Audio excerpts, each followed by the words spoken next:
ಬಂಧುಗಳೇ ನಮಸ್ಕಾರ. ನಾನು ನಿಮ್ಮ LG1 KRS ಪಕ್ಷದ ರಾಜ್ಯ ಜಂಟಿ ಕಾರ್ಯದರ್ಶಿ. ಇವತ್ತು ತಾರೀಕು 12 ಮೇ 2026.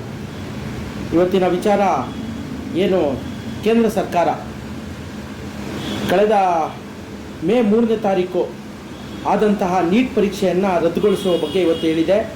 ಆ ಪರೀಕ್ಷೆಯನ್ನು ರದ್ದುಗೊಳಿಸ್ತಾ ಇದ್ದೀವಿ ಮತ್ತು ನೀಟ್ ಪರೀಕ್ಷೆಯ ದಿನಾಂಕವನ್ನು ನಾವು ಸದ್ಯದಲ್ಲೇ ತಿಳಿಸ್ತೀವಿ ಅಂತ ಇವತ್ತು ಕೇಂದ್ರ ಸರ್ಕಾರ ಹೇಳಿದೆ. ಯಾಕೆ ನೀಟ್ ಪರೀಕ್ಷೆಯನ್ನು ಇವತ್ತು ಸರ್ಕಾರ ರದ್ದುಗೊಳಿಸಿದೆ? ರಾಜಸ್ಥಾನದಲ್ಲಿ ಸುಮಾರು 600 ಅಂಕಗಳಷ್ಟು ಏನು 3ನೇ ತಾರೀಕು ಬಂದಂಥ ಪತ್ರಿಕೆಯಲ್ಲಿದ್ದಂತಹ 600 ಅಂಕಗಳಷ್ಟು ಪ್ರಶ್ನೆಗಳು ಸೋರಿಕೆಯಾಗಿವೆ ಅನ್ನುವಂಥ ಒಂದು ಮಾಹಿತಿಯ ಆಧಾರದ ಮೇಲೆ ವಿದ್ಯಾರ್ಥಿಗಳಿಗೆ, ಕಷ್ಟಪಟ್ಟು ಓದಂಥ ವಿದ್ಯಾರ್ಥಿಗಳಿಗೆ ಅನ್ಯಾಯವಾಗುತ್ತೆ. ಆ ಅನ್ಯಾಯವನ್ನು ಸರಿಪಡಿಸಬೇಕು ಅಂತೇಳಿ ಇವತ್ತು ಕೇಂದ್ರ ಸರ್ಕಾರ ಈ ಒಂದು ನಿರ್ಧಾರವನ್ನು ತೆಗೆದುಕೊಂಡಿದೆ. ಬಂಧುಗಳೇ, ರಾಷ್ಟ್ರೀಯ ಪರೀಕ್ಷಾ ಸಂಸ್ಥೆ ನವದೆಹಲಿಯಲ್ಲಿರುವಂಥದ್ದು ಇವತ್ತು ಲಕ್ಷಾಂತರ ವಿದ್ಯಾರ್ಥಿಗಳು, ದೇಶದಾದ್ಯಂತ ಇರುವಂತಹ ಲಕ್ಷಾಂತರ ವಿದ್ಯಾರ್ಥಿಗಳು ಈ ಪರೀಕ್ಷೆಯನ್ನು ಬರೆದಿದ್ದಾರೆ. ಈ ಪರೀಕ್ಷೆಯಲ್ಲಿ ಉತ್ತಮವಾದಂಥ ಅಂಕ ಬಂದರೆ ನಮಗೆ ಒಳ್ಳೆಯ ಶಿಕ್ಷಣ ಸಂಸ್ಥೆಗಳಲ್ಲಿ ಮುಂದಿನ ಓದಿಗೆ ಅನುಕೂಲ ಆಗುತ್ತೆ ಅಂತ ಹೇಳಿ ಲಕ್ಷಾಂತರ ವಿದ್ಯಾರ್ಥಿಗಳು 1-2 ವರ್ಷಗಳಿಂದ ಅವ್ರು ಯಾವಾಗ PUCಗೆ ಸೇರ್ಕೋತಾರೋ ಅಲ್ಲಿಂದನೇ ಅವರ ಶ್ರಮವನ್ನು ಈ ನೀಟ್ ಪರೀಕ್ಷೆಯಲ್ಲಿ ಹೆಚ್ಚು ಅಂಕ ಗಳಿಸಬೇಕು, ಟಾಪಲ್ಲಿ ಬರಬೇಕು ಅಂತ ಹೇಳಿ ಹಗಲು ರಾತ್ರಿ ಕಷ್ಟಪಟ್ಟು ಓದೋದಕ್ಕೆ ಶುರು ಮಾಡಿರ್ತಾರೆ. ಕೇವಲ ವಿದ್ಯಾರ್ಥಿಗಳಲ್ಲ, ಅವರ ಪೋಷಕರು ಸಹ ಆ ವಿದ್ಯಾರ್ಥಿಗಳು ಓದೋದಕ್ಕೆ ಅಷ್ಟು ಸಹಕಾರ ಕೊಟ್ಟು ಅವರು ಸಹ ನಿದ್ದೆ ಮಾಡಿರಲ್ಲ. ಹಗಲಿರುಳು ನಿದ್ದೆ ಮಾಡ್ದಂಗೆ ನನ್ನ ಮಕ್ಕಳು ಏನಿವತ್ತು ನೀಟ್ ಪರೀಕ್ಷೆ ಬರೀತಾ ಇದ್ದಾರೆ, ಅವ್ರಿಗೆ ಉತ್ತಮ ಅಂಕ ಬರಬೇಕು ಅಂತೇಳಿ ವಿದ್ಯಾರ್ಥಿಗಳ ಜೊತೆಗೆ ಅವರ ಪೋಷಕರು ಅಷ್ಟೇ ಶ್ರಮವನ್ನು ಹಾಕ್ತಾ ಇರ್ತಾರೆ.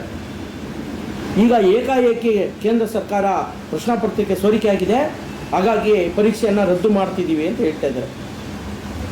ಪ್ರಶ್ನಾ ಪತ್ರಿಕೆಗಳು ಸೋರಿಕೆ ಆಗೋದು ಯಾವ ಕಾರಣದಿಂದಾಗಿ? ಇದಕ್ಕೆ ನೇರ ಹೊಣೆ ಯಾರು? ಇದು ಕೇವಲ ಮೊದಲನೇ ಬಾರಿ ಅಲ್ಲ ಈ ರೀತಿಯಾಗಿ ಆಗ್ತಾ ಇರುವಂಥದ್ದು. 2024ರಲ್ಲೂ ಪ್ರಶ್ನಾ ಪತ್ರಿಕೆ ಸೋರಿಕೆ ಆಗಿತ್ತು. ಆದರೆ ಸರ್ಕಾರಗಳು ಯಾವುದೋ ಒಂದು 4-5 ಜನಕ್ಕೆ ಶಿಕ್ಷೆ ಕೊಡಿಸುವಂಥದ್ದು ಅಥವಾ ಅಂಥವ್ರನ್ನ ಅಪರಾಧಿ ಸ್ಥಾನದಲ್ಲಿ ನಿಲ್ಲಿಸುವಂಥ ಕೆಲಸ ಮಾಡ್ತಾ ಇದೆ ಹೊರತು ಸರಿಯಾದಂಥ ಇದು.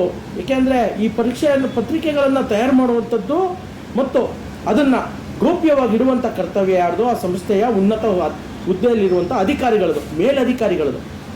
ಆದರೆ ಈ ರೀತಿಯಾಗಿ ಅವಾಂತರಗಳು ನಡೆದಂಥ ಸಂದರ್ಭದಲ್ಲಿ ಆ ಮೇಲಧಿಕಾರಿಗಳಿಗೆ ಶಿಕ್ಷೆನೂ ಆಗಲ್ಲ, ಅವ್ರ ವಿರುದ್ಧ ಯಾವುದೇ ರೀತಿಯ ಕ್ರಮಗಳು ಕೈಗೊಳ್ಳಲ್ಲ.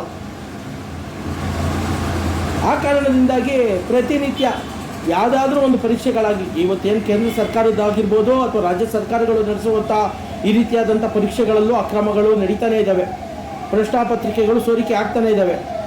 ಇದನ್ನು ತಡೆಗಟ್ಟುವುದು ಯಾವ ರೀತಿ, ಯಾವಾಗ, ಹೇಗೆ? ಮಾನ್ಯ ಪ್ರಧಾನಮಂತ್ರಿಗಳು ಪರೀಕ್ಷಾ ಪೇ ಚರ್ಚಾ ಅಂತ ಬರ್ತಾರೆ. ಆ ಪರೀಕ್ಷೆಯನ್ನು ಸರಿಯಾಗಿ ನಡೆಸೋದಕ್ಕೆ ಚರ್ಚೆ ಮಾಡಬೇಕು ಇವರು. ಆ ಪ್ರಶ್ನಾ ಪತ್ರಿಕೆಗಳು ಸೋರಿಕೆ ಆಗದ ರೀತಿಯಲ್ಲಿ ತಡೆಗಟ್ಟುವಲ್ಲಿ ಚರ್ಚೆ ಮಾಡಬೇಕಾದಂತಹ ಪ್ರಧಾನಮಂತ್ರಿಗಳು ವಿದ್ಯಾರ್ಥಿಗಳಿಗೆ ಪರೀಕ್ಷಾ ಪೇ ಚರ್ಚೆ ಅಂತ ಬರ್ತಾರೆ. ಇವತ್ತು ಲಕ್ಷಾಂತರ ವಿದ್ಯಾರ್ಥಿಗಳು ದೇಶಾದ್ಯಂತ ಕಷ್ಟಪಟ್ಟು ಬರೆದಿರೋರು ಮತ್ತೆ ತಲೆ ಕೆಡಿಸ್ಕೊಂಡು ಮತ್ತೆ ನಿದ್ದೆಗೆಟ್ಟು ಪರೀಕ್ಷೆಗಳನ್ನು ಬರೀಬೇಕು.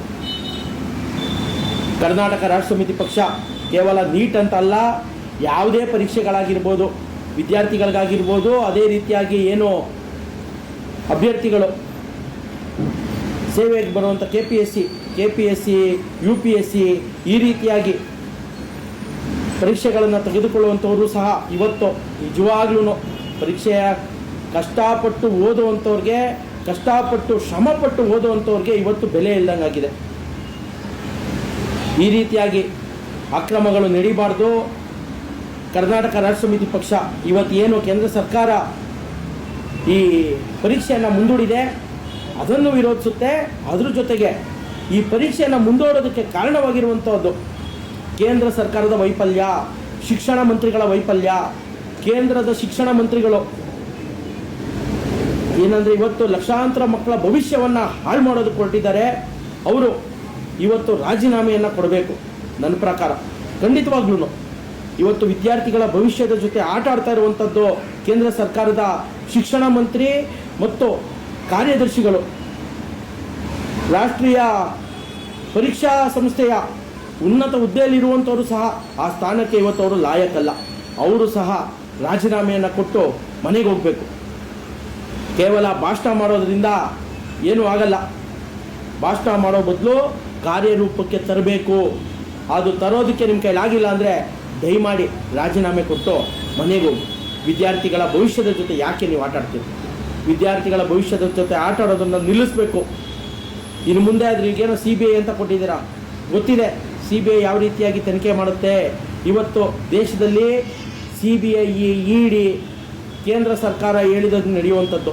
ಕೇಂದ್ರ ಸರ್ಕಾರ ಇಂಥವ್ರನ್ನ ಫಿಟ್ ಮಾಡಬೇಕು ಅಂದರೆ ಅಂಥವ್ರನ್ನ ಫಿಟ್ ಮಾಡುತ್ತೆ, ಇಂಥವ್ರನ್ನ ಬಿಟ್ಟು ಕಳಿಸಿ ಅಂದರೆ ಅಂಥವ್ರನ್ನ ಬಿಟ್ಟು ಕಳಿಸುವಂತಹ ಸಂಸ್ಥೆಗಳಾಗಿ ಇರುವಂಥದ್ದು. ಹಾಗಾಗಿ ನಮಗೆ ನಿಜವಾಗ್ಲೂ ಇವತ್ತು ಏನು ವಿಶ್ವಾಸ ಇಲ್ಲ, CBI ಮೇಲೆ ವಿಶ್ವಾಸ ಇಲ್ಲ. ಅದ್ರೇನು ಮಾಡುವಂಥದ್ದು ಕೊಟ್ಟಿದೆ, CBI ತನಿಖೆಗೆ ಹೇಳಿದೆ. ನೋಡೋಣ. ಈಗ ರಾಜಸ್ಥಾನಲ್ಲಿ ಪೇಪರ್ ಲೀಕ್ ಆಗಿರುವಂಥದ್ದು ಇದನ್ನು ಯಾಕೆಂದರೆ ರಾಜಸ್ಥಾನದಲ್ಲಿರುವಂಥ ಸರ್ಕಾರ ಯಾರ್ದು? ಇದೇ BJP ಸರ್ಕಾರ.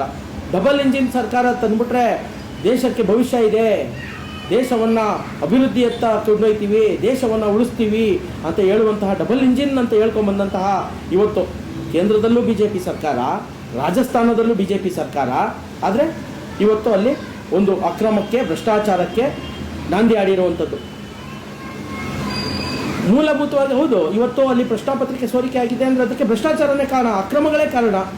ಹಾಗಾಗಿ ಇವತ್ತು ಡಬಲ್ ಇಂಜಿನ್ ಸರ್ಕಾರ, ಅಲ್ಲಿನ ಏನು ಮುಖ್ಯಮಂತ್ರಿಗಳು, ರಾಜಸ್ಥಾನದ ಮುಖ್ಯಮಂತ್ರಿಗಳು ಇದನ್ನು ಯಾವ ರೀತಿಯಾಗಿ ಹೇಳ್ತಾರೋ ನನಗೆ ಗೊತ್ತಿಲ್ಲ. ಆದರೆ ಪ್ರಧಾನಮಂತ್ರಿಗಳು ಇದನ್ನು ಯಾವ ರೀತಿಯಾಗಿ ಸಮರ್ಸ್ಕೊಳ್ಳಲ್ವೋ CBI ತನಿಖೆ ಅಂತ ಹೇಳಿದ್ದಾರೆ. ಆದರೆ ಇವತ್ತೇನು ಮಾಡೋದಕ್ಕಿಲ್ಲ. ಪಾಪ ವಿದ್ಯಾರ್ಥಿಗಳು ಕಷ್ಟಪಟ್ಟಿರುವಂಥದ್ದು. ಈಗ ಮತ್ತೆ ನೀವು ಯಾವತ್ತೋ ಪರೀಕ್ಷೆಗೆ ಸಿದ್ಧತೆಗಳು ನಡೆಸಿ ಪರೀಕ್ಷೆ ಅಂತ ಹೇಳ್ತಿರೋ, ಅದು ಯಾವ ರೀತಿಯಾಗಿ ಆಗುತ್ತೋ, ಆ ಪ್ರಶ್ನಾಪತ್ರಿಕೆಗಳನ್ನು ಯಾವ ರೀತಿ ಕಾಪಾಡ್ಕೋತಿರೋ, ಆ ಕಾಪಾಡ್ಕೊಳ್ಳುವಂಥ ಭರವಸೆನೇ ಇವತ್ತು ನಮ್ಮಲ್ಲಿಲ್ಲ. ದಯಮಾಡಿ ದೇಶದ ಜನ, ರಾಜ್ಯದ ಜನ ತಿಳ್ಕೋಬೇಕು. ಇವರು ಕೇವಲ ಭಾಷಣ ಮಾಡೋದಕ್ಕೆ ಸೀಮಿತವಾಗಿರುವಂಥದ್ದು, ಮಾತನಾಡೋದಕ್ಕೆ ಸೀಮಿತವಾಗಿರುವಂಥ ಸರ್ಕಾರಗಳು ರಾಜ್ಯದಲ್ಲಿ, ದೇಶದಲ್ಲಿರುವಂಥದ್ದು. ನಿಜವಾಗ್ಲೂ ಇದು ನೋವಿನ ಸಂಗತಿ. ಆದರೂ ಇದೇ ಸಂದರ್ಭದಲ್ಲಿ ವಿದ್ಯಾರ್ಥಿಗಳಿಗೆ ಧೃತಿಗೆಡಬೇಡಿ, ಎದೆಗುಂದಬೇಡಿ. ಇವತ್ತು ನಮ್ಮ ಪರಿಸ್ಥಿತಿ ಈ ರೀತಿ ಇದೆ, ದೇಶದ ಪರಿಸ್ಥಿತಿ ಈ ರೀತಿ ಇದೆ. ಹಾಗಾಗಿ ಮತ್ತೊಮ್ಮೆ ಪರೀಕ್ಷೆಯನ್ನು ಬರೀರಿ, ಎಲ್ರಿಗೂ ಒಳ್ಳೆಯದಾಗಲಿ. ವಿದ್ಯಾರ್ಥಿಗಳು ಇದ್ರ ಬಗ್ಗೆ ನೀವು ಯೋಚನೆ ಮಾಡಬೇಕು, ಯಾಕೆ ಈ ರೀತಿ ಆಗ್ತಾಯಿದೆ ಅನ್ನೋದ್ರ ಬಗ್ಗೆ ದಯಮಾಡಿ ಯೋಚನೆ ಮಾಡಿ ಪರೀಕ್ಷೆಗೆ ಸಿದ್ಧತೆ ಮಾಡಿಕೊಳ್ಳಿ. ಮತ್ತು ಪರೀಕ್ಷೆ ಬರೆದು ಎಲ್ಲರೂ ನಿಮ್ಮ ಜೀವನದಲ್ಲಿ ಯಶಸ್ವಿಯಾಗಿ ಅಂತ ನಾನು ವಿದ್ಯಾರ್ಥಿಗಳಿಗೂ ಹೇಳ್ತೀನಿ. ನಮಸ್ಕಾರ.